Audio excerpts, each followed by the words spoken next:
My name is Millie, and I'm 30 years old. I got married 5 years ago to my husband, who is 5 years older than me. He works for a leading corporation and is calm, patient, and a very kind husband. We got pregnant with our first child in our first year of marriage, and I was at the height of my happiness. However, after I left the company when I became pregnant, my husband's gentle attitude changed drastically.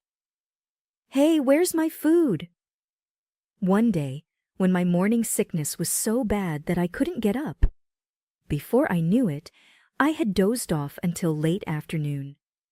When Stephen comes home, I tell him this, and he suddenly starts to lose his temper. "What? What were you doing at home all day? Do you think I'm stupid? Morning sickness is not a disease. You lazy thing. I'm tired after working all day.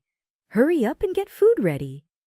And from that day on, he began to criticize the way I do the housework every day. "Can you even do something as easy as this? You really are an idiot," is what Stefan would always say. "I don't know how you survived it all the time. If you are so stupid, you really don't know anything, do you? What can you do?" If I even try to argue with him slightly, he loses his temper and curses. When I try to express my thoughts, though, he would say, "I don't care what you think, so just shut up," and scold me so I can't even say what I think anymore. I am shocked that my husband had suddenly changed. At first, I thought he just woke up on the wrong side of the bed some days, and that he would return to being a kind husband again soon once our baby is born. However, my hopes disappear when I see that even after our child is born, he never went back to being the kind husband that I knew. However, I still love my husband and could not hate him. I also didn't want to admit that my marriage was a mistake. Anyone would say that I was being harassed. It seems he showed his true colors after our marriage, but at that time, I didn't even realize it. I thought he'd had a chance because I was not good enough, and I began to fear that my husband would abandon me. 5 years pass in the state we are blessed with 3 beautiful children, but Stephen only gives me $500 a month as living expenses. We lived in company housing, so the rent is deducted from his salary, and our water and utility bills are also paid by direct debit from the bank. My husband says that 500 is more than enough, but buying milk and diapers for the children, as well as daily necessities and groceries, makes it very tight. I start using my savings from when I was single to pay for our living expenses, but these two have run out, and we are forced to live a very difficult life. When Stephen comes home from work and sees the cheap dinner I had prepared, he says, "What? This is for dinner? Can you cook something more decent? You're at home every day wasting your time. Can you even cook a proper meal?" When I tell him I didn't have enough money to buy the ingredients, he replies, "Huh? I give you living expenses every month. It's a housewife's duty to make ends meet. That's what old housewives do. You really can't do anything, can you? Stop wasting my money, you parasite." He won't stop yelling. To add, my husband has been having an affair for years. At first, he was meeting his lover in secret, but recently he no longer bothers to hide anything. Even at times like this, I'm afraid that he would leave me. I think I'm completely brainwashed by my husband. One day, I'm sensitive to Stephen's mood. In this way, watching my children grow was the only comfort that I had. However, even if I want to dress my children in cute clothes, I can't afford to buy any. Even if my mom friends invite me to lunch or tea, I cannot afford to join them. It's fine that I don't get to hang out with my friends, but I feel so bad for the children. Stephen will say that all housewives were making ends meet with $500, but my mom friends around me, didn't seem to show the slightest bit of sorrow at all. They are always dressed well and lively, and their children seem to be happy too. I lose confidence in myself more and more, feeling that this is all my fault and that I'm a bad mother. One day, however, I make a bold decision. I talk to one of my mom friends who I am very close to. When she hears what I have to say, she is truly astonished and says, "None of that is your fault, Millie. Your husband is wrong. He's totally harassing you." I had never even considered Stephen's actions as harassment. "There's absolutely nothing wrong with you, Millie. You're neither stupid nor incompetent. You're a very good mother." Thanks to my friend's kind words, I'm able to gather up my courage and decide to negotiate with my husband for a raise in our living expenses. "Huh? What are you talking about? I'm giving you more than enough. When are you going to stop wasting all my money?" But the kids are getting older. There are things I have to buy them, and I need money to spend time with their friends' mothers too. "Not in a million years. You just stay at home, take care of kids, and do the housework. Don't talk big to me when you're so incapable." In my husband's yell, the children start crying. "Shut up! You keep them quiet. I want a divorce." Before I knew it, this is what I'm saying, and I am surprised at my own words. I never had such thoughts before, and it came out ever so suddenly. Stephen stops looking surprised for a moment, but immediately says, "Do you really think you're in a position to say something like that, you parasite?" "Well, okay. I'll be glad to not see your sad face anymore. But you're returning the money you've been squeezing out of me. $500 a month, so $6,000 a year, making it $30,000 in 5 years. And of course, I'm keeping the children. You get the $30,000 ready and leave on your own." With this, he leaves the house as usual. I hug my crying children, and I cry with them. The youngest one is only 11 months old. Of course, there is no way. I can afford to pay 30,000, but more than that, I need to do something about the children. I would rather die than be separated from them, but I don't have the confidence to spend any more time with a terrible husband. I'm so overwhelmed that I finally called my mom. My dad passed away when I was in college, so the house I grew up in doesn't exist anymore. My mom is now living with my brother and his wife in the house nearby, and this is a reason why I couldn't rely on her. Even when I was having a tough time, I didn't want to worry her. When I tell her what happened on the phone, she tells me off for not noticing her earlier, and I hear her crying. After that, she tells me that my brother and his wife are both worried too, and that I should come to their house as soon as possible. But before that, Mom tells me to gather evidence on Stephen's behavior, and so I start recording his actions from that day on.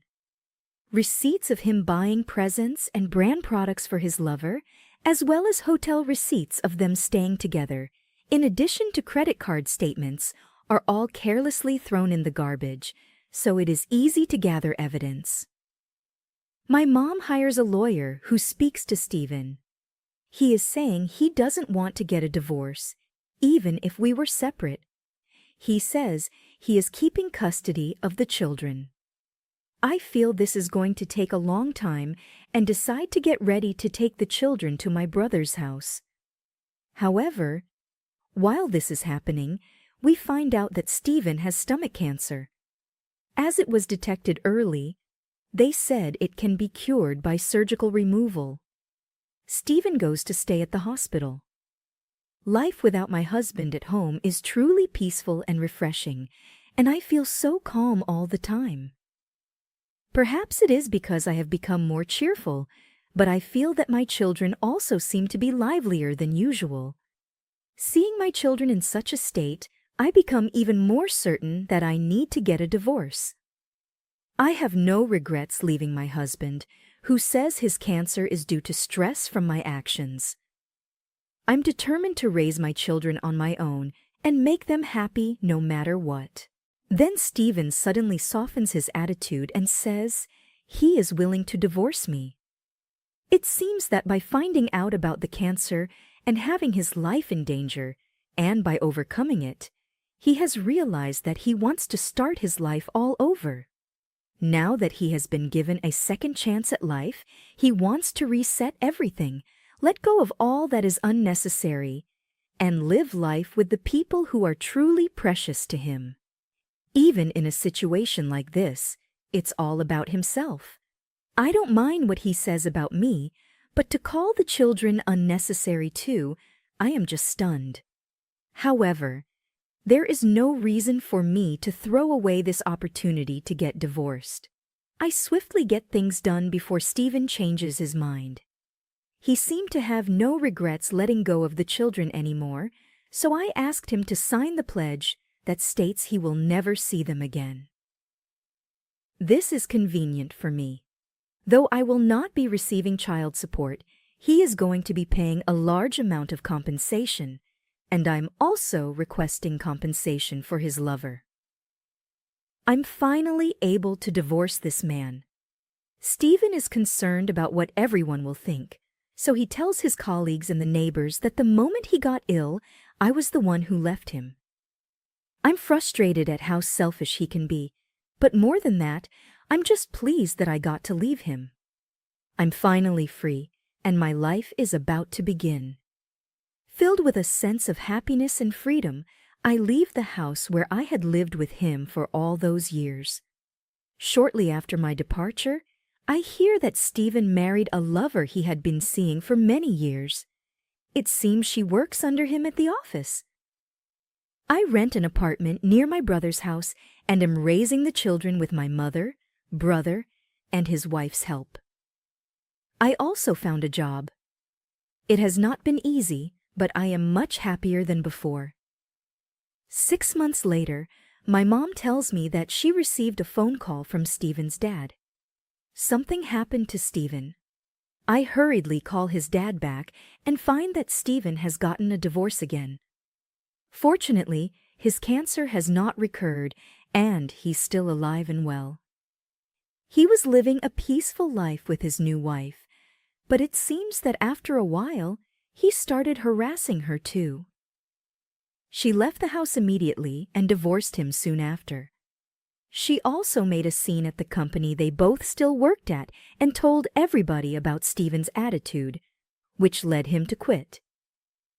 It seems he has moved out of the company housing, is paying more compensation to his new wife, has no more money, and has returned to his parents' house.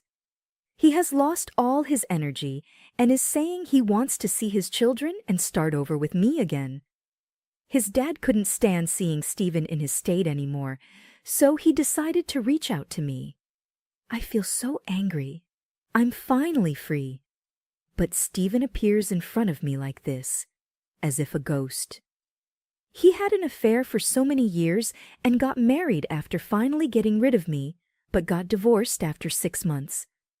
It's all his own fault. But instead of showing remorse, he wants to see his children, and he wants to start over. Who in the world does he think he is? Who's the parasite now? I'm speechless. I somehow managed to hold down my rage in anger and tell Stephen that I intend to never see him again before I hang up. However, a few days later, on my way home from work, Stephen is waiting for me at a park near my house, and I feel like my heart is about to stop. He looks pale and exhausted. At first, I couldn't tell who he was. Millie, I know now. You're the only one for me. Our children need a father, right? A lot happened, but let's start over. You must be having a tough time all on your own. You know, I can do the housework for a while. Don't be ridiculous. I can't help myself, and I interrupt him. What do you mean, so start over? It might make sense if I said that, but you have no right. I have no intention of starting anything over with you, and I'm thrilled to be away from you. I don't care what's happened to you. You say I must be having a tough time on my own? I'm so much better than when I was married to you. Stephen is startled and has his mouth hanging open. It's the first time that I'm talking back to him like this, so this response is understandable. Just leave. I don't know since when you've been here. But if you think you can waste your time like this, why don't you go job hunting or something? You're an adult. Don't get your dad to follow me, and I don't know how you found out where I live, but if you come anywhere near me again, I'm calling the police. That's all. Goodbye. I leave him standing there. I'm scared and furious at my ex-husband for suddenly appearing in front of me like this. But remembering the look on his face, I feel much better. My children and I have not seen my ex-husband since. The four of us are living peacefully and happily, and I believe there is still so much to experience in life. I'm going to stay positive and work hard until my children grow up.